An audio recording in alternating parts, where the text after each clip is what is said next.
Okay, it is 11:33. We're starting a little bit late, but thank you everybody for coming. And we have a full agenda today, so hopefully everybody has an opportunity. And we have lots of box lunches, so please help yourself. And we will start with agenda item number 1, site selection summary with JLG Architects. Take it away. Yep. So again, my name is Scott Jordan-Denny from JLG Architects. Yep, and you might want to a little bit closer to the mic. Okay. There you go. There we go. Okay, Thank you. great. I'm Scott Jordan-Denny with JLG Architects, and we are here to walk through the 2 sites that we've been discussing over the last couple of months.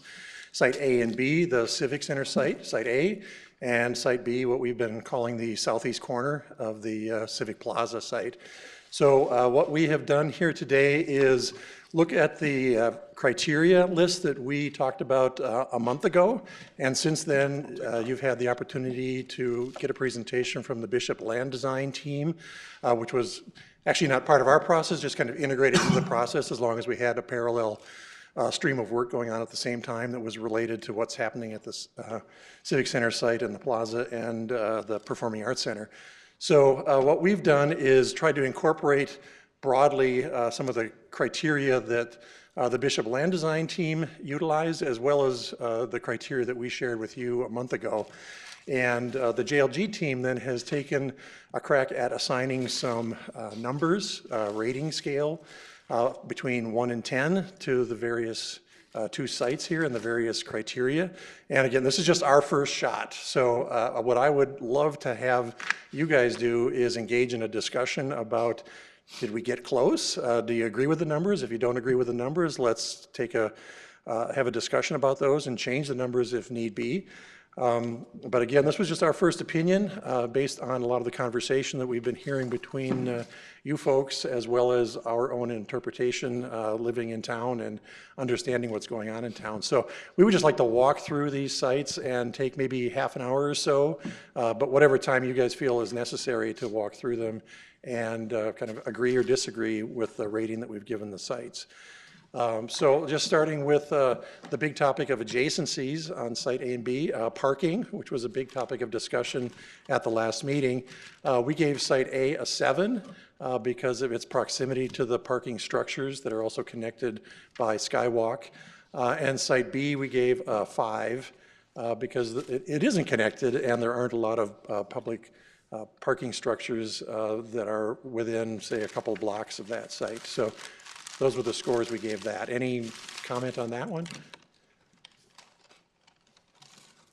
Okay, hearing none, we'll go to the Skyway, or the Skywalk. We gave Site A a 9 because of its connectivity to the Skywalk. We didn't give it a 10 just because there may be other opportunities to connect in other directions. It's kind of a one-sided linear connection there, but there are potentials maybe to connect to other future parking structures. Site B, we gave a 3 because it's not really close to connecting. If we did connect to the existing Skyway system, we would have to cross the new Civic Plaza to get to Site B to do that. So it would require some significant Skyway construction and, again, crossing the plaza. So that was a big difference between those 2. Any comments or thoughts on that? Is that anticipated someday anyway with the library or not, the Skyway expansion? That's a question I don't have an answer to. Any, Mike, Ever you on the know? radar or not? I don't believe so. So if ever we did go to that route, that would be an obvious consideration probably, is to add the library into a Skywalk, if we went that route. Mm-hmm. Mr. Chairman, if I could I just ask a question about your your scoring system? So it sounds like your scoring system is based somewhat on what might be possible in the future? Yes, Okay. definitely. What's there today, as well as what seems possible in the future and likely in the future. So I think, it's a value judgment, an opinion judgment, but some things might take longer to get developed. A Skyway getting over to B is certainly possible. There would be some investment in that, as well as, again, crossing the plaza. And is that something you want to see for your plaza that is, really intended to link downtown kind of visually as well as physically to the river and across to Moorhead? So those kind of considerations we're thinking about as we rate these. Okay, the next one is downtown amenities. We gave an 8 to site A, a 6 to site B. Just because site A feels like it's one block closer to the downtown core of restaurants, nightlife, hotels, all the things that people want to do when they come down for a night on the town and going to the Performing Arts Center. Any comments on that one? Okay. Walkability, the park once idea, parking in a parking structure potentially or a surface lot connecting to Skyway, being able to walk to restaurants, nightlife before and after an event. Again, we gave site A an 8 and site B a 6. Again, just because of that one block closer seemed to be, I don't want to say hugely significant, but a significant difference enough that just that one more block seemed to be a differentiator. Any thoughts on that? Well, you guys are a quiet group today. Sure. It's really almost 2 blocks closer, I mean, if you look at the diagonal of it, I think, because you have to go west and also north. I mean, it's 2 blocks over to, 3 blocks over, 2 blocks at least over to Broadway, right? And then you have to go a block north, so, I mean, it's definitely closer. Yeah, I mean, A is closer. Yeah, I think our feeling was B just felt farther away, and sometimes that can make all the difference in the world, that extra block or two, especially in January. Okay, Civic Plaza, its relationship to the Civic Plaza and being able to engage in and enliven the Civic Plaza. We gave both of those a 10. They're both right on the plaza. Could have front door or a side door or lobby spaces that spill out onto the plaza. So I think both of those could really contribute to the life and vitality of the plaza. Any thoughts or comments on that? Mr. Chairman, if I could just make a comment, and this is more generally, I think. You know, the walkability park ones, the downtown amenities, I would have all scored those a little bit lower on site B, just because we don't know exactly what kind of development's going to happen across the street from site B.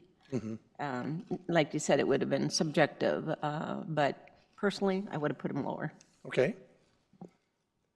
I see some heads nodding that you agree with that? Okay, we can mark those down a little bit lower.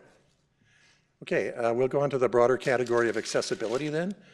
Car access, site A versus site B. Again, we created a 7 for site A and 5 for site B. And what we're looking at here is just the traffic patterns and the busyness of the adjacent streets and really the accessibility off the adjacent streets and where drop-off, for example, might happen if you're dropping off your spouse and then going to park the car.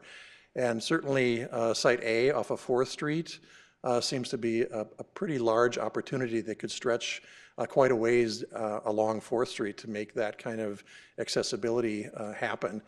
Site B we felt was a little more challenging. I'm not sure you could do that on 2nd Street. Maybe First Avenue if you're coming from Moorhead or making that right turn off of 2nd Street. But the opportunity for that to happen on First Avenue is also compromised by the pump house being there. So it didn't seem as easy to have a front door and drop off and accessibility by car on site B as on site A. Any comments on that thinking? Okay. We'll move on to service access. Again, on site A, we gave it an 8. On site B, we gave it a 4. Some of the thoughts we had here was pretty easy service access on site A off of 3rd Avenue and kind of in the back corner, the northeast corner, adjacent to the entry to the parking underneath City Hall. So there's kind of a service aspect of that back corner right now. On site B, we have some significant grade changes that we'll be talking about in the future as we go down the list here. But getting a semi-truck or a series of semi-trucks in to, say, load in a Broadway show, for example, again, with the traffic patterns on 2nd Street and First Avenue, It seemed like the best opportunity was along Third Street somewhere, and again, we've got the grade change, that there may be the requirement to load in at a lower level, and then elevator up to the actual Performing Arts Center level because of that grade change and the flood requirements for the first floor. So there could be a lot of kind of vertical movement there that we thought would be a challenge or an expense to overcome. So that was our logic behind the surface access discussion. Any thoughts on that? I guess for Rob, that's kind of we had talked about that, that Third Avenue, for the Site A, just seems like there's a lot more space as far as flexibility. Does that make sense? Yeah, absolutely. Just looking at it, I'd have a wider gap, but there's a gap, so. It's, from a functionality standpoint, A is far better from a production, load in, load out, traffic control, drop off. You do have the cutout on the drop off one on First Avenue there, I'd say. You do have the library one cutout that could be used some, but if you go with Site B and everything on there that's not covered by a building right now becomes a plaza, access to that building is very difficult, and what you're gonna do is cut into that plaza because you're gonna have an ugly side, which is a drop-off, a production area, all that kind of stuff. And you do not want to unload trucks and bring them up an elevator. So, unless you wanna be the Barclay Center and spend a couple $100 million on a big elevator for semis. So can I ask you, with these two sites, will you, like when we start actually getting more precise, will you have kind of drawings of what a conceptual building would look like in both spaces, or are we just going to focus on one? Or is that further down the road? That's a good point. We would prefer to focus on one for a couple of reasons. One is we would prefer not to start exploring different design options in terms of floor plans and program, that kind of thing. We are also anticipating that we are getting the HVS team started. They're started right now, along with McGuff Construction, in terms of construction costs. So we would like to focus in those two teams on a single site so that they can stay focused one way or the other. So really a goal of this meeting today would be to make a decision on A or B. Right. And I think I felt that. Just from a time and cost, you're looking at not two similar buildings between A and B because of the different designs that have to go in. So I don't think that's fair to HVS or JLG or a budget to look at both places, because you can't plop the same building down in both I think locations. Bishop hinted at it at the last meeting 2 weeks ago, that because of the grade difference here, there would be some lower level activities happening at the Performing Arts Center on Site B that would not have to happen on Site A, that can be a single, I'll call it a single level facility versus kind of a split 2-level facility on Site B. So but it's, part of the reason is, it's just, it would be expensive to have, to go through all the process of doing design work at both sites. And so that's part of the reason that you want to focus on one, just because it's going to be an expensive process, even just looking at doing the conceptual plans, correct? Correct. Yeah, okay. Thank you. I'm not that bright, so sometimes you have to work with me a little bit. Good to be so. clear. Absolutely. Okay, moving on to visibility and presence. We gave Site A a 6 and Site B an 8 in this situation, thinking that Site B being on the river, having presence from Moorhead as well as within downtown, it was maybe a little more open, that it would have that kind of visibility on some major streets. So we gave that a little bit higher score than Site A. Any comments or thoughts on that? That was a wobbly head there. Head waggle. I'd waggle my head too. I think it kind of depends on what happens where Site B is. If we're going to develop it into a 10-story high-rise apartment building, then it cuts off visible access to the rest of that quad. But if you leave it open and undeveloped, you're going to have a really nice expanse leading up to some very nice buildings. So it kind of depends on how you view the potential commercial development of Site B. And Charlie, I do think that whatever we decide, the B site will get developed. I don't, I mean, from the perspective of the taxpayers, that's a very valuable piece of property.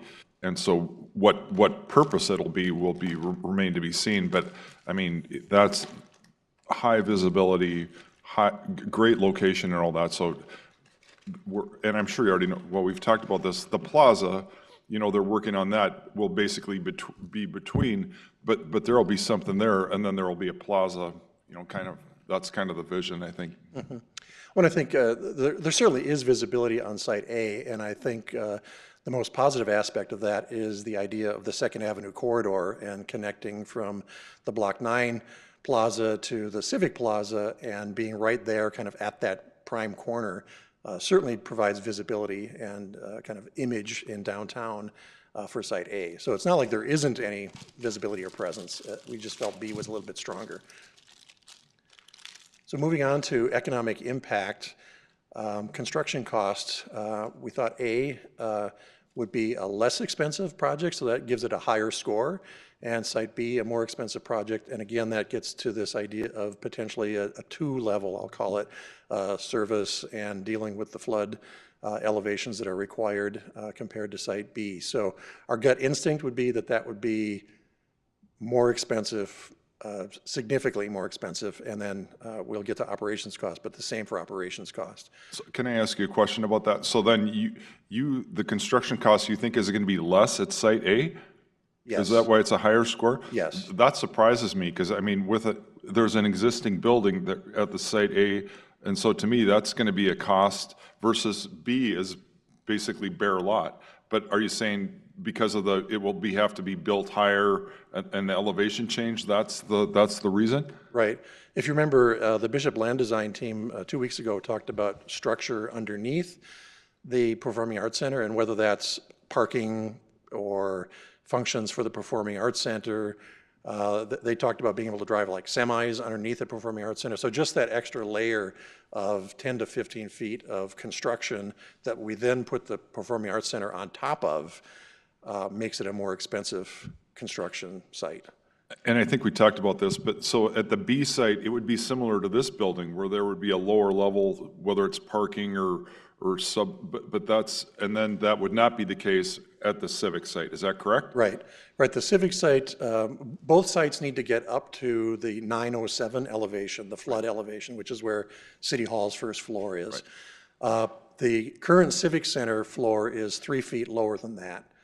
The Site B is 7 feet more lower, so it's 10 feet lower than the City Hall first floor. So right there, we'd have to make up 10 feet of difference, and I think the Bishop Land Design team 2 weeks ago was talking about maybe excavating a little bit lower to get about a 15-foot change in first floor to second floor so that we could drive trucks and get access and have functional space below the Performing Arts Center. Can I ask you one more? So then, is your vision, let's say it's the Civic Center site, there would still be a basement, correct? But it just would not be, it wouldn't be the same depth as what you would have to do at the Site B. Is that correct? I think what would happen, there wouldn't be a basement per se. I think what would happen is that we would be raising the first floor, so the lobby and access into the house would be at that +3 compared to where it is today. So it would be level, so that would be level with the City Hall first floor. And then the house would slope down. But there wouldn't be anything below that. And what we're saying at Site B is there would be functional space below that level. I'll say, once again, you got to work with me a little bit. Yeah. So are you saying, like right now, the Civic Center, the main level would be 3 feet higher? Yes. Because of to match the grade with the City Hall? Correct. So it has to be 3 feet higher, okay. I apologize for asking these. There'd Anyone still else? be a slope down, so there'd still be a hole, but it wouldn't be as deep. It would be as deep now. Right. Because you may have your orchestra pit elevator storage underneath the stage, but you're already starting higher, so. Does anybody else have any questions about that? I don't know, go ahead. All right. So it was decided that we're building parking and other things underneath Site B? Is that? I don't think it was what I'm decided. I hearing? think it's an opportunity to do that because of the grade change there, that you would have to either build structure and fill it in, or you'd build a big retaining wall, fill that with engineered fill, then build the Performing Arts Center on top of that.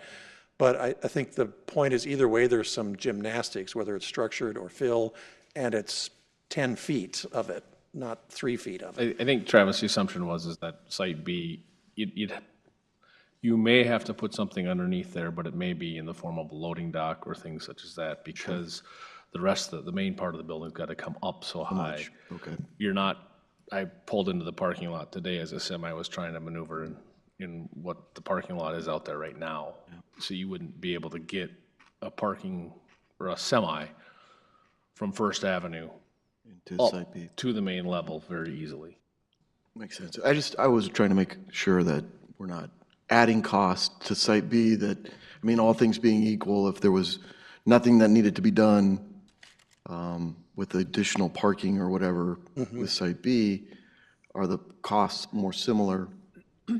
Or is that really the deciding factor that, because it needs to be built, it sounds like, into the plan, would be the deciding factor Right. of the more I expensive? think the decision would be, what would go underneath it? Do you want functional space that can be utilized, or do you create a retaining wall system at the corner of First Avenue and Second Street that lifts the whole building 10 feet above that intersection, and you just fill it with dirt, basically, and build the Performing Arts Center on top of that?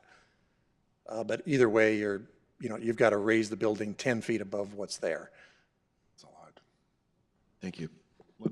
So the added cost of raising the building that doesn't exist on Site A, thinking back to the other presentations we've had with the lift station and the really complex stuff that lies under that site, I mean, it's not like we would just dig a hole and make a loading dock. It sounds like digging a hole would be extremely complicated because you have to work around all the Yes, there are stuff, some, all the infrastructure stuff that's already buried at that site. right, there are some large We'd have pipes. to relocate a bunch of stuff that's already under the, ugh. I think we would strive to not relocate it, because there are significant pipes in there, so we would work around those. So we have to remember elements. that that exists to complicate that site as well. Yes, absolutely. Plus the setback as well from that infrastructure. So not to build right up to it, but about 70 feet all around it.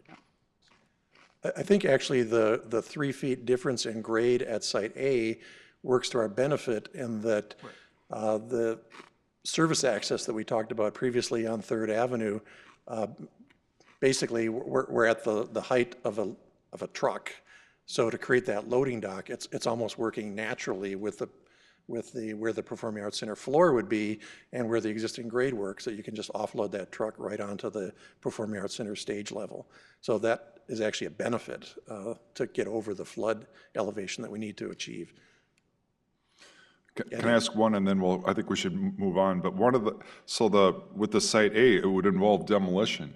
And so Yes. is that cost part, you still have the construction costs rated higher at A, and I know that number is hard to be precise, but has that included in the construction cost? Yeah, our opinion is that even with demolition, Site A would be more cost-effective than Site B. Okay, thank you. Yeah. Any other questions? Otherwise, I think we'll move on. Thank you. Sure. And then operations cost is closely linked to this. That's the next category. We gave Site A an 8 and Site B a 6. And again, we just kind of touched on the loading dock and the elevations at Site A, how that really works pretty well with offloading a truck. Site B, again, especially if we did do a loading dock at the lower level, basically staying at existing grade, with the Performing Arts Center elevation being 10 feet higher, we'd have to elevator or just do some gymnastics to be able to offload trucks. And we thought operationally, long-term, that's just an expensive proposition, not only for that initial construction cost, but then ongoing staff and time. And, it's frankly kind of a pain in the neck for shows to come here and have that extra burden of vertically bringing everything up to the stage. So if we can offload right onto the stage, that's an ideal situation. I think Rob would attest to that. Any questions on that? Okay. And then economic impact on the downtown district. I think this is very much related to the walkability and the proximity to amenities downtown. You know, what is going to be the impact on Site A versus Site B on restaurants, nightlife, hotel stays, those kinds of things. And again, just because of the proximity, we felt that Site A would have a stronger impact on the downtown district, you know, a little bit. It's again, it's that block or two difference that, does that make all the difference in the world in terms of going to a restaurant before the show, going to a bar after the show. But we just felt that Site A had a stronger connection to downtown, would have a stronger impact on those kind of activities before and after an event. That, of course, is based on the assumption demolition is inevitable. Yes. You know, I still have the question, if we hit a grand slam and came up with a great reuse for A, you would have two impacts on downtown, not just one. If the Civic Center were converted to something that worked. Right. If it did. Sure. Okay, John, I don't know, I know you're thinking about the dinosaur folks or whatnot, but I mean, if that happens, and I don't know that there's a group that is far enough along to be talking about the kind of resources we're talking about here, then we would be starting from scratch, because that would no longer be the Absolutely. best site for this project that is already quite a ways down the road. I mean, are we seriously going to put a pause on I'm this because absolutely somebody else serious. might be out there? I'm absolutely serious in making sure that we've not overlooked opportunities. That's my concern for the Civic. If there were a reuse potential for it that was surprisingly pleasantly brilliant, Has something I'm- come forward yet the last how many years? well, there's some interest in the community. And again, they won't know till they get a chance to. If we don't tell people we're open to your ideas, we'll never get them. That's all I care, is that we rule out the potential of the Civic for something that could be really great. And I'm okay if we don't get there, but if we do have I just went through, you know, I just saw a dinosaur museum downtown Cocoa Beach, an anchor in there downtown. I mean, I don't know if that's a viable alternative or not, but I want it vetted. Well, the only thing I'd say about that is it seems like it's going to slow this process down grindingly. Just so we do it right. You know, that's all I care is, I don't want to have hindsight later on and go, gosh darn, you had a chance and you didn't even open your minds to it.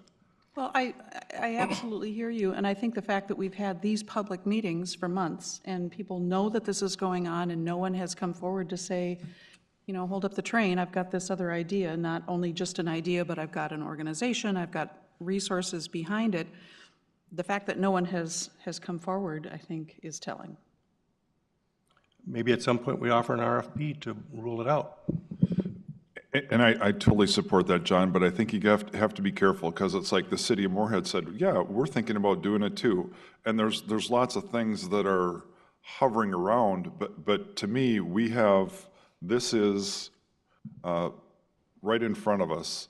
And I think if we're not careful, you can quickly change lanes, and then we're back to where we've been for 30 years. And I think this is an opportunity. I do think we have to be careful how we spend the public money, but this is a legitimate thing that's, we've done research and studies for a very long time. So it isn't like this is just being done lightly. And I think we've made great progress. And so, but on the other side, you do want to make sure, but a lot of this is hypothetical. All of and it to is, me, yep. you know, It's all hypothetical right now. but what we're doing, we're very close to having things that are not hypothetical. So Well, I was going to say, if this is hypothetical, then I think we're all wasting our time. I mean, I understand what you're saying, John, completely, and to that I would say, if you seriously want to do that at the next city commission meeting, you should float that and see if your commissioners want to halt this process, do an RFP, and then, you know, just stop this until then, because I don't see much point in moving ahead with this if you're going to consider some other option for that building. So that, you know, maybe that's what you guys should do, you know, Dave, John? But I mean, I think you ought to, I think you ought to hurry up, is what I'm saying. If you really want to find out if there's some other use for it, you can't sit at home and whisper, you know, gee, I wish somebody would come up with that. You know, you have to put it out there and say, before we do this, we want to find out if anybody has any legitimate interest, viable interest in pursuing something else with that building. Find out. But We'd rule it out for sure yeah, or not. but I would just say, from my standpoint, everyone else can say what they think, but I think you should hurry up, you know. All right, let's move it. Once again, it's 12:03, and so we'll try to move it along, not to put any pressure on you, but we have about 4 other items on the agenda. Yeah. I was just going to add one more thing too. We didn't get into a great deal of depth on this in the study 5 years ago, but there were some kind of broad brush reviews of the existing facility. And if you read closely the executive summary, I think there was a comment about some age and condition issues about mostly mechanical and electrical systems in the existing building, that they are reaching end of life, and that there would be an investment that would be required just to get those systems kind of up to speed. And, I don't know what that is. Is it $1 million or $2 million? I don't know. But then if you're going to bring up the rest of the physical facility to be at some standard that can attract future events and be a serious venue that can compete with the Performing Arts Center and the Fargo Center and other venues that are happening in town, I think there's an investment here. It's not just, we're going to turn over this building and everything will be wonderful. I think you're going to have to put some money into that to make it a viable venue, and which is great if that's what you want to do. Let's work our way down the list. Okay. All right, so Development Catalyst. Again, I think the Bishop Land Design team brought this up at their meeting 2 weeks ago with you guys. They felt pretty strongly that in the long term, Site B had a stronger potential to develop a number of sites, especially along First Avenue and across the street from Site B, that there were the possibilities for hotels and other mixed use and residential facilities along there. So we gave that an 8 for Site B. And Site A is 7. We still understand that, the police department building, for example, has the potential for development, as well as city-owned properties across the street, across Third Avenue. Any comments or thoughts on that long-term development and the catalyst that the Performing Arts Center could be? Sure. I think wherever we put it, development will come, and especially if location B has real commercial development potential, that will kind of take care of itself. I think just when you mentioned the police department and other city-owned spaces that are going to be moved around, it's not like that old civic center is the only building the city owns that could be repurposed for some other kind of attraction. I think it's not this or nothing. Okay. We should keep that, be mindful of that. All right. Moving on then to the technical logistics category, just physically fits on the site. We gave Site A an 8 and Site B a 6. Again, because of the kind of intrusion of the pump facility and just the basic size of Site B and the configuration not being a nice rectangular space, and the angle of Second Street, it kind of compromises the ability to fit. So we would really need that 2-level solution that we talked about earlier. So we feel that it just fits more comfortably on Site A and works better on Site A than Site B. The flood elevation, I think we've talked probably enough about that. Again, that's the 10-foot difference in Site B, the 3-foot difference on Site A. So we gave Site A a 7 and Site B a 5 on that one. Existing constraints, so this gets into the pump house and some of the infrastructure that supports the pump house, as well as the satellite dishes on top of the Civic Center, the Prairie Public satellite infrastructure that's there. So we gave Site A an 8 and Site B a 6. Again, I think we reported out a couple weeks ago on the Prairie Public infrastructure, and that there is an agreement that they've got 6 months upon notification to move that. I think at the pace this project's going, they would have much more time than that. So there's opportunities to discuss solutions for that. Can I ask, have we talked to Prairie Public? And so we're, okay. There's been consultation, and we have a good understanding technically now of what they have there and the kind of technology today that you would install elsewhere.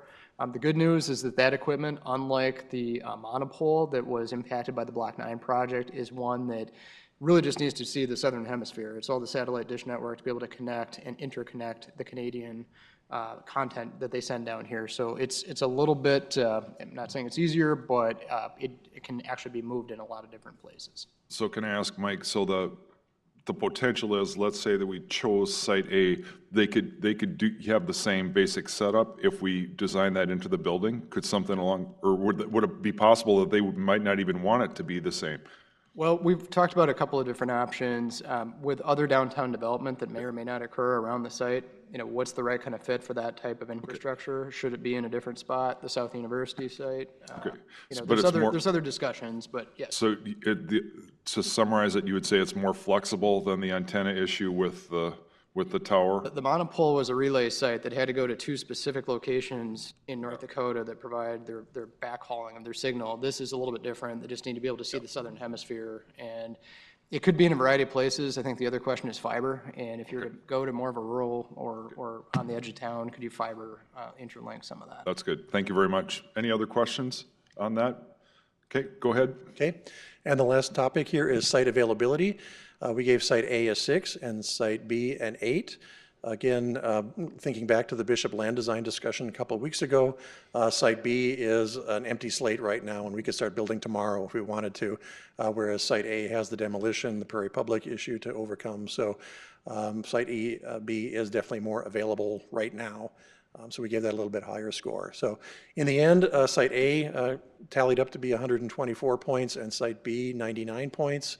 So in our assessment, and even with some of the changes that we talked about here with this group, it seemed like we were deducting even more points from Site B. So it seems to me that Site A is clearly the better site. I guess I would like to get some kind of consensus from you folks. Is that the direction that we should proceed with HVS and McGuffin getting more numbers to you? And I guess then I'd want to understand, is there a parallel track with understanding Civic Center options, potentials, or do we just focus? And Go ahead, Mike. If I could, we have scope here to look at certainly, siting. We don't have scope in JLG's scope of work to look at the viability of repurposing Civic, so just to clarify that. But I think the other thing that we just wanted to make sure that we had a discussion here about the direction of time and resources. I think that, as it was mentioned earlier, we can take one of these to some more robust design and kind of think about kind of the next level of conceptual siting, but we likely could not take 2 within our current scope of work right now. So we were also hoping to hear at a staff level some kind of continued focus of that time and resources, not only with JLG, but other staff efforts to support it. I should also note, just last comment, Scott Bishop now, within that Site B constraint, is going to be looking at some design concepts. I think the Bishop team clearly heard that there are opportunities for doing some phased work within that, and so they're going to spend some time over the next month about thinking about hardscape, softscape, more of a landscape architect's perspective on what you would do within B, and kind of how to unify that civic plaza up and down vertically north to south. So that's primarily where their focus is going to be. I'll call it 70 to 80% of their next step is going to take them into the area immediately south of the new city hall. So I guess as a committee now, the score, I'd like to, if there's any comments, any discrepancy or anything about any of the numbers, I think this would be a good chance. Go ahead, Charlie. Nothing I've seen today changes my unwavering support for Site A. I think Site A remains the most viable, and fine, if that's a valuable property. B, I understand it'll be developed into something so that we won't have that sweeping panorama leading up to it, but that's fine. I'm sure it'll be a lovely building, whatever it is. But I think Site A is so much more amenable to all the things we want: walkability, park once, all of those things. The Skyway, oh my. So I'm absolutely remain in favor of Site A. Any other comments on any of the specific things? Go ahead, Linda. Just a question of process. Do you want a formal motion from this committee? Defer to the chair on directions from the task force, but I think it was pretty clear. I would just add from the community outreach that we had with Bishop's team 2 weeks ago that the prevailing opinion is And I think that we're happy to keep things in play if folks want to hear a little bit more about B, but I think there are some technical feasibility challenges with the site. No question, the pump station is real limiting.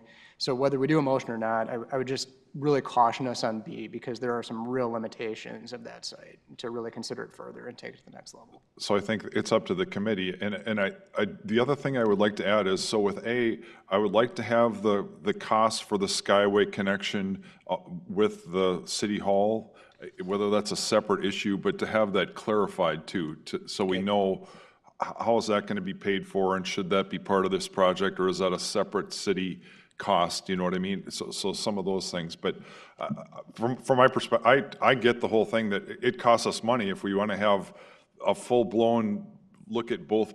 That's what we just talked about, that by us focusing on one, which the numbers, I believe, tilt us towards one, if we try to do two, it's going to cost us a lot more money, and it's a lot more time and hours and all that kind of stuff, and so unless anybody has strong opinions, I think it would be great to have a motion, and I think unless anybody disagrees, I think that would be the good direction. But I also want to make sure, Linda, I want to make sure we have opportunity for discussion. I'll put a motion out here to generate discussion, exclusive of possible wishes of the city commission to pursue a different direction.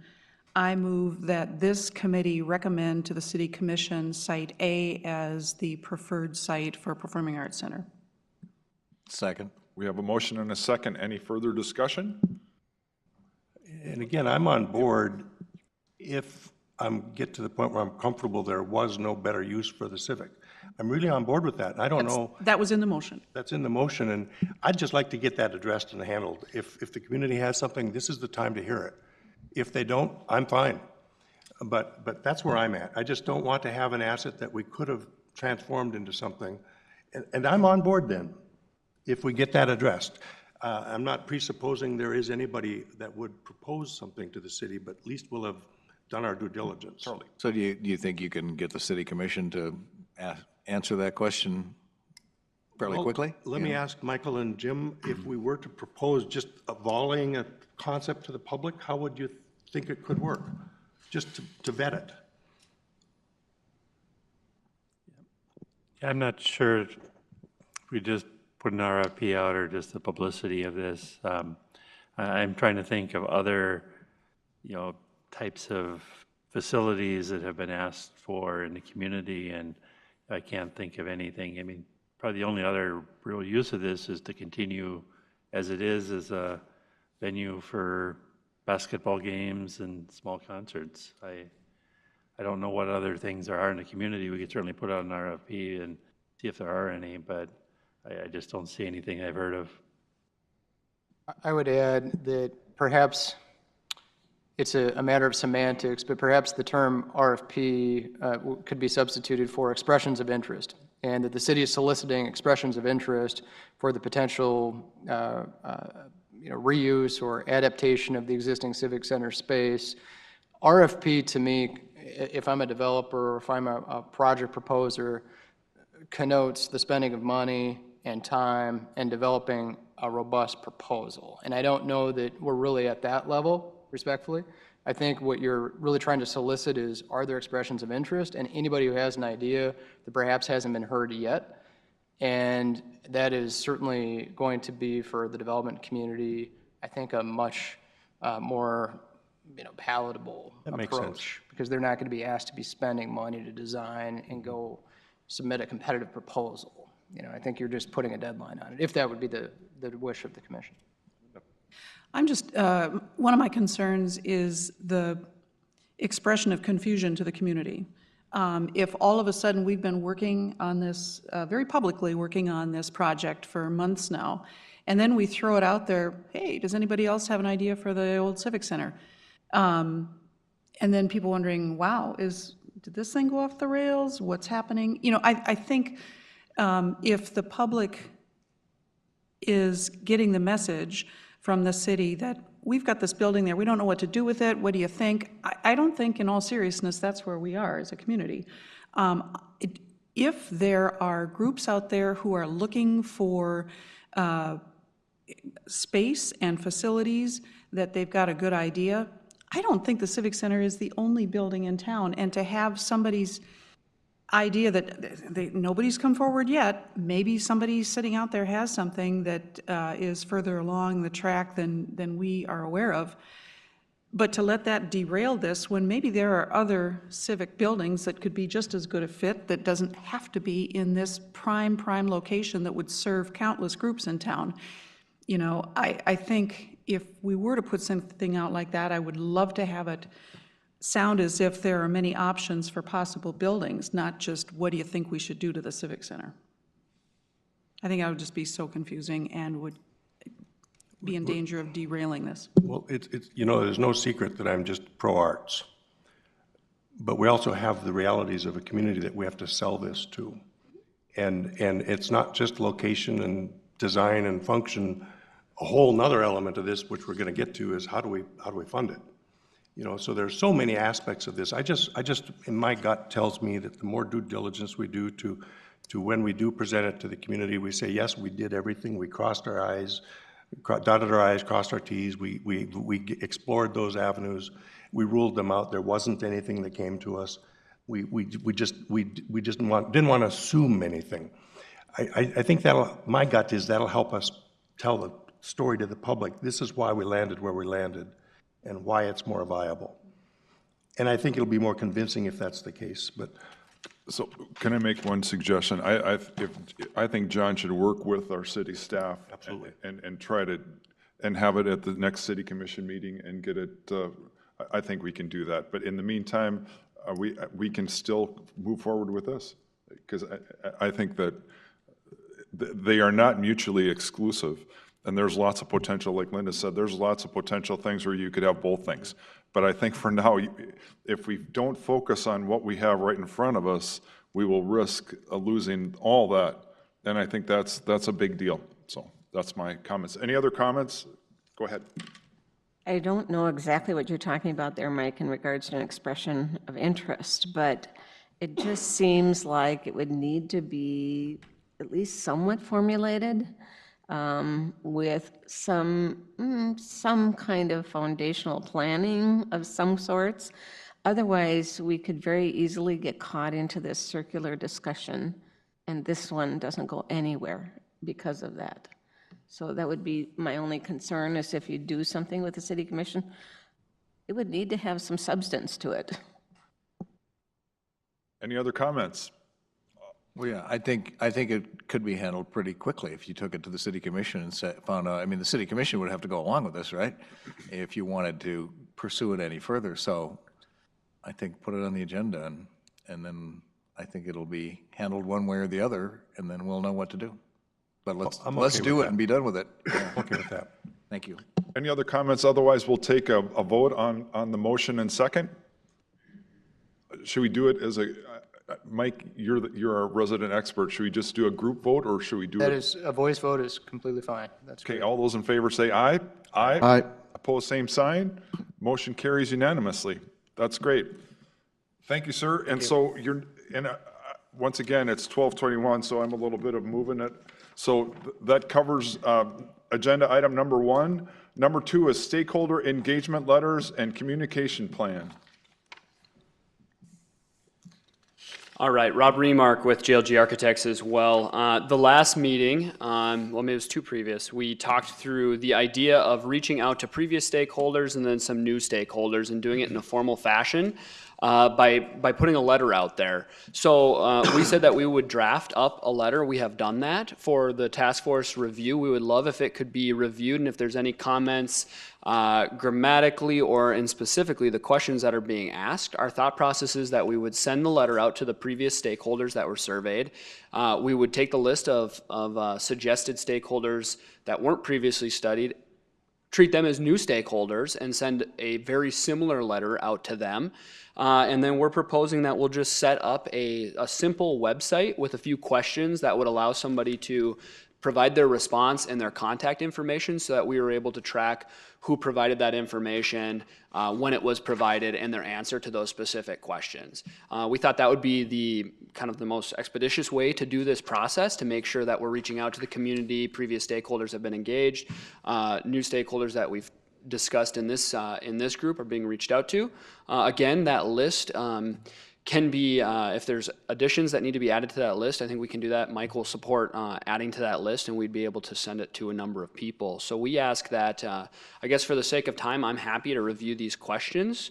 Or if you want to kind of preview the letter and provide any feedback, we're happy to adjust, as we just want this to represent both the project and the task force. And Rob, maybe for the benefit of the task force, we have two versions of the letter. They look Yep. very similar. One, you'll notice, task force, that one ends with the number 5 on the bottom and the other with number 6. Do you just want to give just a high-level summary of what the two differences, or two different versions are? Really, it's just some semantics and verbiage saying, hey, previous stakeholder, thank you for your participation in 2015 on this study. Are there any changes? And hello, future or new stakeholder, can you tell us a little bit about your organization, feedback on some of that? There aren't a lot, the two questions are on the screen right now, the differences. There isn't a lot of difference between the questions. It's really asking for the same information. For the most part, it's just some semantics to it. So can I ask a couple things? First of all, Yes. so if there, anybody comes up, because we've kind of just seen this today, if anybody has some changes, just contact Mike, he can be the contact person. And then also, my question is, could this be on the city website, or do you think, would you prefer this having it just be targeted towards, because I think there might be people that we don't think of, and to have it available that they can print it out and send it into us too, is that, or would you prefer not to have that option? I guess. I'm an advocate of a little bit more information, as long as there's a due date, is fine with me. I think we can do that, and I think there's a way. We're obviously going to track who responds. We have some additions as well. Linda suggested, and a good suggestion, the new superintendents. We have all brand new superintendents. The college presidents, all brand new college presidents, since we last did the study years ago. And so I think that would be good to do, and we could certainly make this available if folks have comments. We think we've got a pretty comprehensive list, but there are likely others that we have missed. Arlette, do you have a sense of looking at the stakeholders and how it fits with the Arts and Culture Commission and World? Or you may want to look at it and just see if there's any, your commission's new since this was all done the last time. Right. Sure. Yeah, I can take a look at it. It's been a while since I looked at the list, so. That's a great point. I think we should actually have this, the Arts Commission have some type of quick summary for them to just to be able to forward it on to different groups too. So I think that would be that's good. I think it'd be easy enough to put out the letter on the website and then close it at a certain time and still have people be able to access that survey from a link on the website and put their information in, then we know who provided it and when. So I think that could be successful. I would say that I would like to make sure that those letters are sent out by the end of next week, just so that we can get that information back into HVS's hands, so that we can report back as soon as possible with any findings that are being discovered, and that they're using that information to impact their update. Awesome. Very good. Thank you very much. Any other comments? Otherwise, so number 3, the tax exempt financing overview, we're going to continue that till our next meeting. Ken Costin is going to help us with that, and he was testifying at the state today. So we'll move on to number 4, fundraising and capital campaign framework and approach. That seems like a fairly substantial issue to cover in. And this is another 30 minutes. handout, another JLG handout, a one-pager in front of you.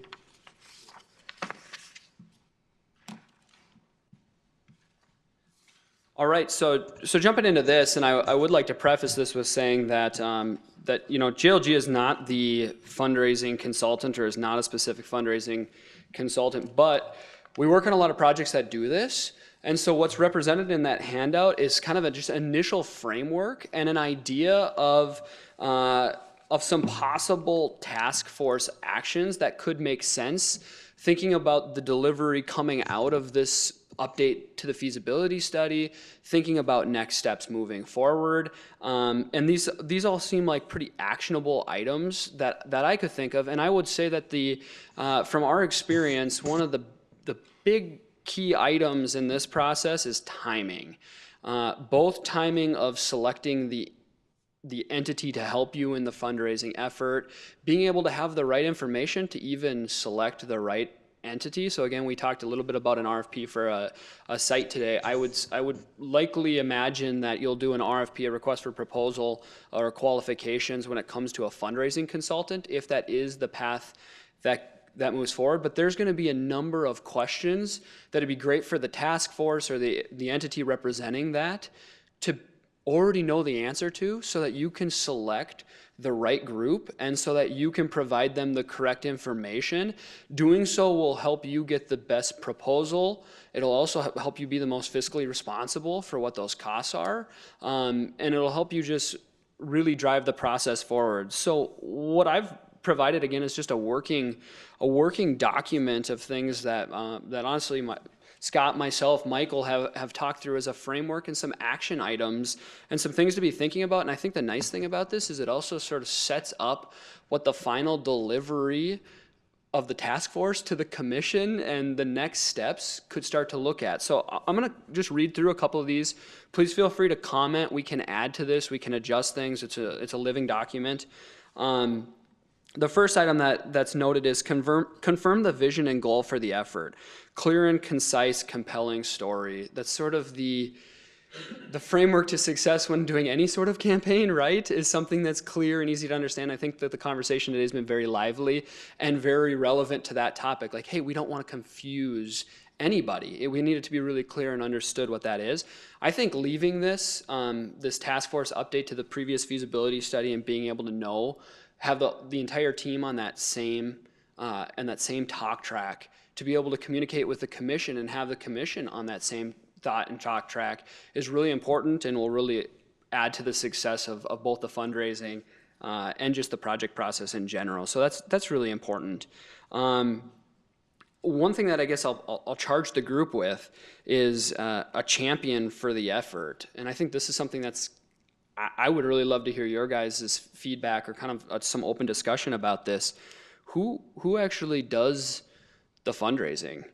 Knowing that there will be some required, is it a foundation that's created? Do you have current thoughts on that? Have you had any discussion on that? Commissioner Pepcorn, anything today? Well, to me, this is when the rubber meets the road, and I think this is all excellent, and I think this is something we're going to have to chew on for a while, because I think this is the critical part of.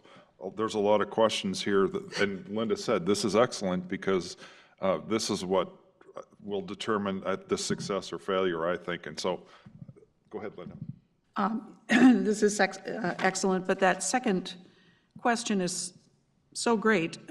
Who is the champion of this effort? And having led a previous similar effort, which was a public facility, the libraries, that had a private fundraising component.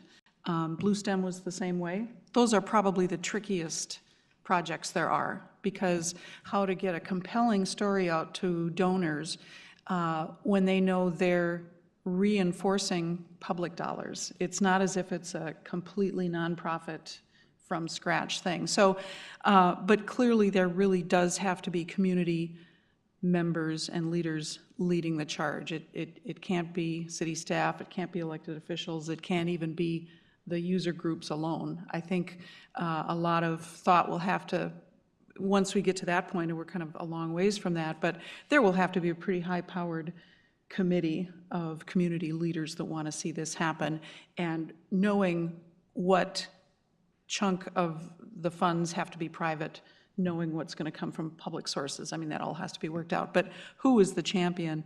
Clearly, that's going to have to be a high-powered group of volunteers from the community, I would think. I agree 100%, and I would say that you can kind of stack two things on it. I think the task force could right now talk about who, just from the task force today, would be willing to champion and make sure that this conversation continues to develop, that there's some supporting meetings outside of this room and then presentations that are brought forward. I mean, we have a couple, 2 scheduled meetings remaining as part of this update, probably a third likely in June, I believe, to really wrap everything up. But I think it'd be valuable that, this was something the mayor brought up at the last meeting, just kind of, unprompted, and there's a lot of merit and a lot of thought that needs to go into it. And I really do suspect that at the completion of the updated feasibility study, the question will be asked, what's next? And I think having at least the initial thought around that, about what that structure could be, would put this project even a step ahead in moving it forward. So I think that's great. Any comments there? Should we move on? Yeah. One possibility is, as we've talked, when we get done with our timeline, then putting out an RFP for a fundraising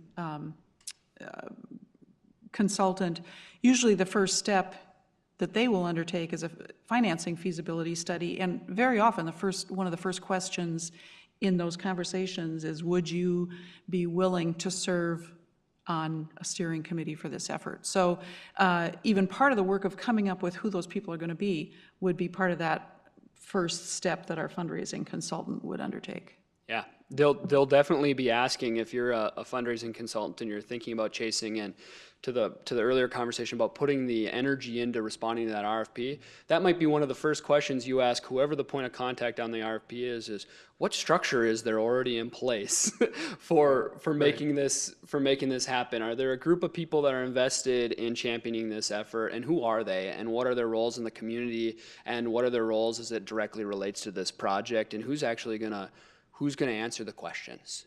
Who's going to lead the effort? So I think, point well taken there too. Any other comments on this?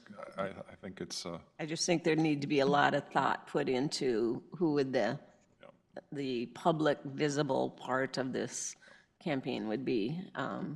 And I agree, if we have some idea of what that would look like and who would be going into this process, I would think would be a little bit easier.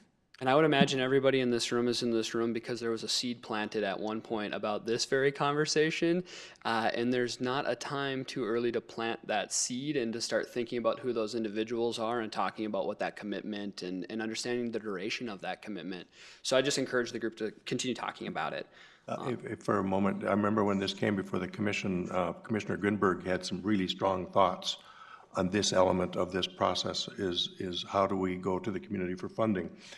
And I'd like to revisit he had written up a proposal for us to consider, which had some substance to it. But then I'm concerned too about the arts community. We don't want to inadvertently erode the arts community's already existing support. So how we balance this is just going to be so critical, that we're not shooting ourselves in the foot. I think that segues kind of to the next topic, which is confirm the required amount to be fundraised. Of course, these are always living documents, and updates and things will be required, but having an understanding of what that amount is and the goal to be achieved, I think, is really important, even from planting those initial seeds to who those people are that are going to help support that effort, as whether they're foundation members or part of the task force that's doing fundraising, to be able to say, hey, we're going to go out there and raise $20 million is so different than going out there and saying, hey, we're going to go out and raise 50. And that ask looks different and should be presented to different people probably. So I think just understanding that. And then sub-bullets below that are the key to doing so, and to understanding that is what's really a lot of the completion of this update. It's about understanding the financial pro forma. And I think maybe one of the hurdles for discussion, or one of the things that'll need information, is just some initial contribution of what is the city's contribution, or what does the task force think would be the appropriate way for the city to approach talking about their contribution. There are a lot of different kind of thought processes or philosophies related to that conversation, right? If they're just gonna close the gap, well, then you might struggle fundraising, because people say, well, the city's going to close the gap. I'm not as into it. If they're just say, hey, we're into it for this much, or it's a matching sort of thing, then that can be a catalyst and a driver. I just think the task force should have a fundraising an idea of how you think you would start to approach that, and something that you can plug into these pro formas to say, hey, here's the strategy and here's what we would need to go out and then fundraise.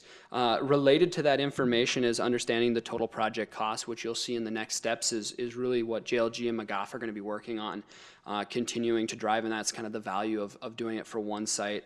The other items on here are the operational costs and future costs of the facility. So those are conversations very similar to what Mr. Sobolik presented related to the Fargo Dome, but then HVS studying and updating and working with the task force to make sure that we all come to agreement at the end of this update that this is the right information. Same with that. The presentation that Kent is going to present at a later meeting plugs directly into that. And so I just think at the end of this, we want to be able to all say, hey, this was a successful endeavor. We understand what we're going to go after, and we at least have the guardrails for how we think it's achievable right now. I think doing that will really garner a lot of support and a lot of energy, keep the ball moving quickly. Also on this list, I had established a campaign approach and timeline. This sort of reiterates a lot of what we've been talking about. So it's really just about writing a schedule and making a plan, and that goes so far. Confirming this information, the vision, goals, the champions. So this is really just kind of reiterating a lot of what we've talked about. And lastly, I think something that the group has brought up in the past is, what are some initial ideas? Let's just get them on paper and start the conversation and use our resources. So for instance, we're engaging HVS. It's a perfect time to ask them, do you guys have any information on naming rights that you've gotten for facilities in similar sized communities in the past? Let's just get it out there. So I kind of put the category yes and. Whenever anyone's willing to give information, accept it. Yes, and follow up with maybe what the next step is that individual can help you. So I know that we're taking advantage of that opportunity with HVS. We'll be doing the same thing with McGough, who builds these facilities. Like, hey, you build these facilities around the region. What have naming rights gone for? What, have you sold seats? Are you numbering seats because you're selling them? Talking to, use our resources around the community as well for what have they been able to achieve in the community in the past for like projects. So I think there was talk of, there's a few of these going on in our community. So just talking and understanding what they're trying to do, what they're trying to sell, why, who's engaging in it is really valuable. And I think that we should just start collecting that information and keeping it. So that's sort of my initial idea. Again, I say that's a framework for things that I think are pretty actionable for this group. So open for any communication or additions to that.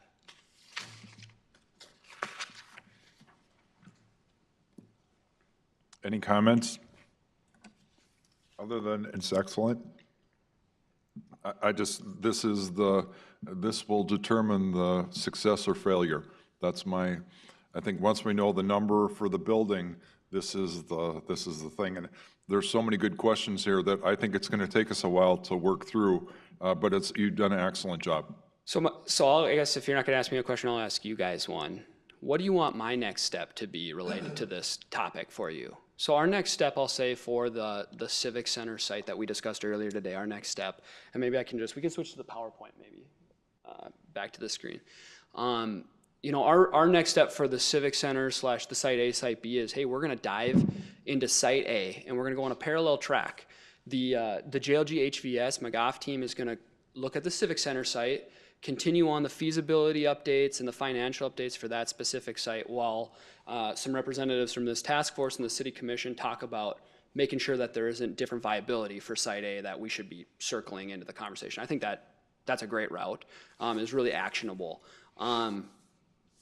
I would, and for the letters, I think I know exactly what we need to do. We're gonna get them out there, get them on the website, make sure we get some feedback, and we'll be reaching out to the task force. If we're not hearing anything, for you to call your representatives and kind of ring the bell on it and say, hey, we would love to get a little input on this to make sure we're going in the right direction. So for fundraising, do we just want to bring this up again at the next meeting, or is there? Okay. In my head, the response from the stakeholders hopefully will drive us in the community and compel us to identify their needs.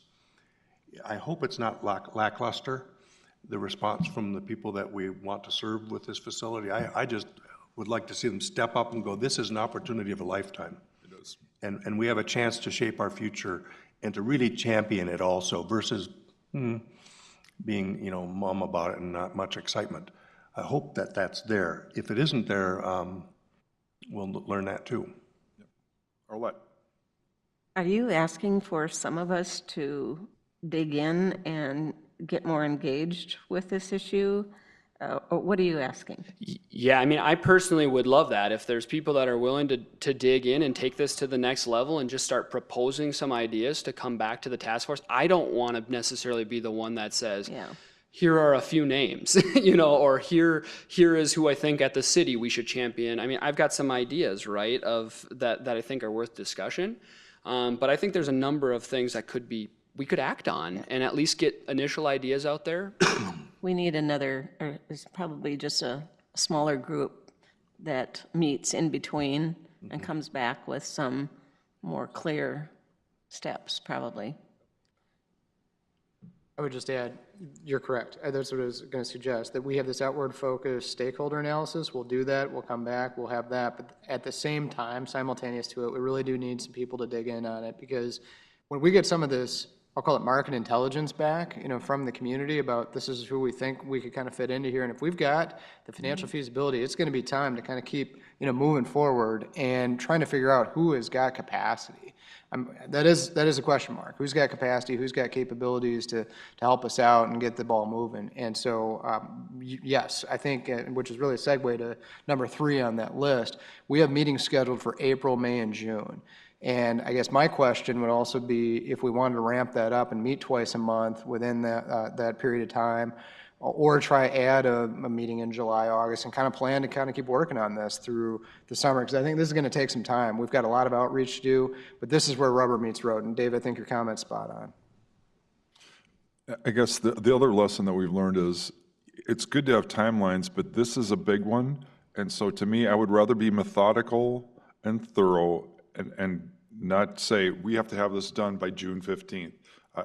If it takes us longer, then it takes us longer, because this is a once in a lifetime for us anyway. This is an opportunity, and if it's better to go slowly. And do you know what I mean? Unless there was some compelling thing, but I would much rather just say, hey, let's, if that makes sense. But that's just me. I agree fully with that, but I also think that it sounds like we need to do some work in between. And Mike, I'm assuming that's not going to come entirely from staff, or am I mistaken? Do you need some assistance? We absolutely need the community stakeholders and you folks as representatives of the community to assist with that. I think it just adds credibility to the effort, so it's just not staff, working on it. I think you certainly all have voices that lend credibility to this. So whether you do it on an interim kind of working basis with the chair, or you had just, again, every couple of weeks, just regular meetings of this group, I think we're at that point where we want to keep the momentum going and try get this to the rubber meets road point here. So This just isn't a real good working environment right here. So we need something in between, it seems to me. certainly defer to the group about how best to accomplish that. So can we leave it up to the staff, and if you recommend a smaller group, and then we'll kind of open it up to the different people that, if you want to participate in that. The other thing is, to me, Mike, whenever you think we need to meet, you call the meeting, especially if there's substance, whatever. If we don't need to meet, let's not. But I mean, if you think we need to do it more frequently, then you let us know. And I think the other thing I will say is, there's some members that have been gone, because of the winter, and I think there will be more people that will be attending more frequently once the weather gets nicer, the softer, the snowbirds and all that kind of stuff. So, I'm reminded of times where we've seen some public efforts where the community leaders that took on the tasks maybe weren't up to the task too. And it's so critical who we have that is the champion or the champions from the community. They have to be the champions, not somebody who says, oh, okay, I'll do it. And then we have a lackluster performance. So this is just really key. I'm not sure, I agree. I think we should have an ad hoc committee to start formulating the basis of who some of these community leaders could be. Yeah, and it may not be necessarily a long term, even through the end of this work, but a small group get together and figure out that process and the framework and start brainstorming some ideas, or some names, I'm sorry. And arts advocates and people who won't erode the existing art support, all at the same time.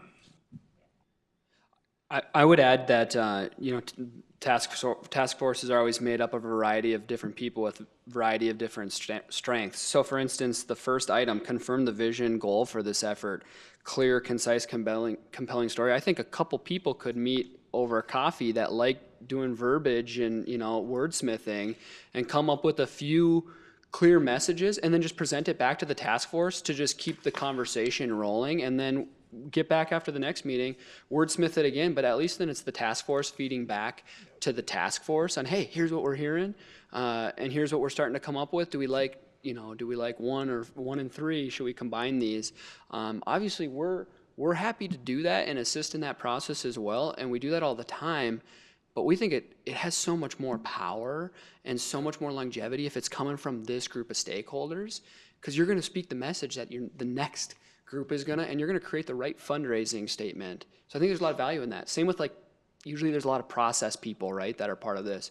Well, hey, if you're a process person, let's get together and write a proposed schedule. I mean, we all know the schedule is going to live. It's going to be a living document, and it could be a schedule for a year. It could be the schedule for 3. The durations don't matter, but let's just get the right things in the right order. Happy to do it. Yeah, this is going to take a long time, just the stuff on this page. So maybe that's what we dig into start breaking that up in our next meeting. So just a last comment then on schedule and just kind of the final task force report. So we do have some other reports that I think are good, just a broadcast, get on TV, put to the website. Kent will be back next month to talk about some of the municipal financing opportunities. And we've got some other topics, but I'm fully supportive of task force and your discussions about having some more of an interim kind of working group. I think that's helpful and will keep us moving along. And then the other topic that I've been thinking about recently too is your desired format of what this looks like at the end. There's certainly a variety of task forces that the city has conducted and hosted over the years, and a variety of formats too. And so if you have suggestions or thoughts, we don't have to talk about it and take your time today, but if you do have some thoughts about what you would like that to look like, more of a consultant type report, more of a just kind of brief couple of pages. We're some ways away from that now, but just start to plant that seed and think about that, about what we look like at the end of this work. And you will know that this group met for these period of months because it did what, and it said what, and how did it memorialize what it did. So I think that's certainly something we're open to for suggestions. Very good. That's awesome. And so we have one more item on the agenda, and that's number 6. Christopher, if you want to come up, and if you don't mind using that podium, and Linda invited him. He's in town now and wasn't going to possibly be later. If you don't mind introducing yourself, and we'd love to hear your comments. Thanks for inviting me to your meeting, everyone. I'm Christopher Zimmerman, music director of the orchestra, Fargo-Moorhead Symphony Orchestra.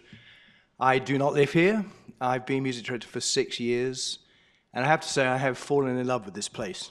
It's a great town, and I think I understand, well, I know for sure, reading national press that this town has become more and more a place where people really want to come to, almost maybe a destination city.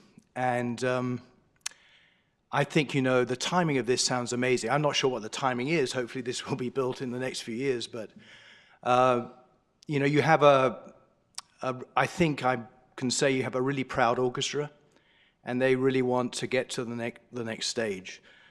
And really all I want to say is I don't know how aware you are of the difference a great concert hall makes to the quality of the music making. You may think it's something to do with the conductor. It's a little bit to do with me. It's obviously to do with the quality of the players. But the sound quality, to be able to actually hear in a hall, across the stage, the musicians to hear each other, and to have an acoustic, which is genuinely a good acoustic for orchestral playing, makes an incalculable difference to the quality of the orchestra. And whereas our orchestra plays very well, it will be a different level. And I think, as I say, the timing is good. I mean, you want the quality of the arts in this community to get higher and higher. I think this is an opportunity. I mean, I probably won't be here when this is built, I don't know, but I think this is an opportunity that you really should take. I can only speak on behalf of the orchestra, really, although I think, that's maybe one of the beacons of the arts community here, and I think this is so exciting, and make it happen. Thanks. Thank you very much. And surprisingly, we got through our agenda before 1 o'clock, so that's a good sign. I don't know if anybody else has any other kind of summary comments. This would be good. Linda? You want to hear the orchestra? We're performing Saturday night and Sunday afternoon. Love to see you there. And I would say it's like having a home. If you don't have a home, it's just not quite the same. And you've had many homes, and most of them haven't been designed for the acoustics of an orchestra. And so I do think that's part of it. This is very exciting. And I would say, the stuff we've done up till now is very good and very important. But this is where the determination of success or failure is going to, I think the two critical things are, what's this building going to cost, and how are we going to pay for it?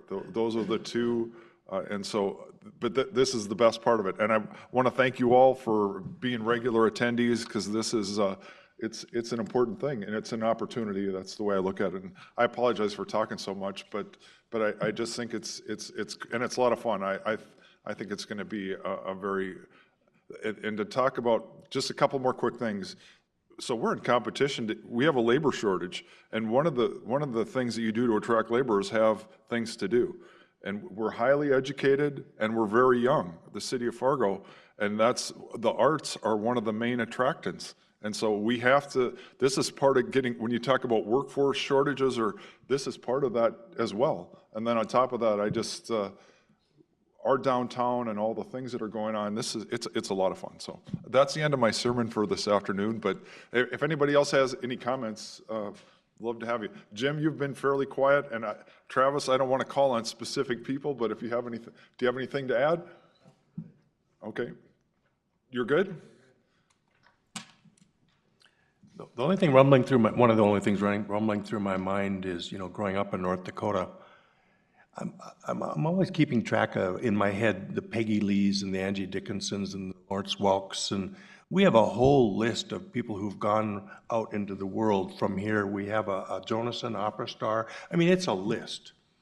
However, in the end, if we can celebrate all those people in this facility and make it a tradition that we're bringing them into it and carrying it forward and setting the bar so folks know you can come from here and go out into the world and really make a mark. But I just love to have them all have a home in this facility. Also, all the previous arts and performing artists and out there that have impacted us in the world. And they might have a connect to this. Somewhere somebody might have some desire to be really connected to this. Just think about a Peggy Lee Performing Arts Center or something like that, Very good. It's 12:55, and we are adjourned. Everybody have a good afternoon. Thank you for your attendance.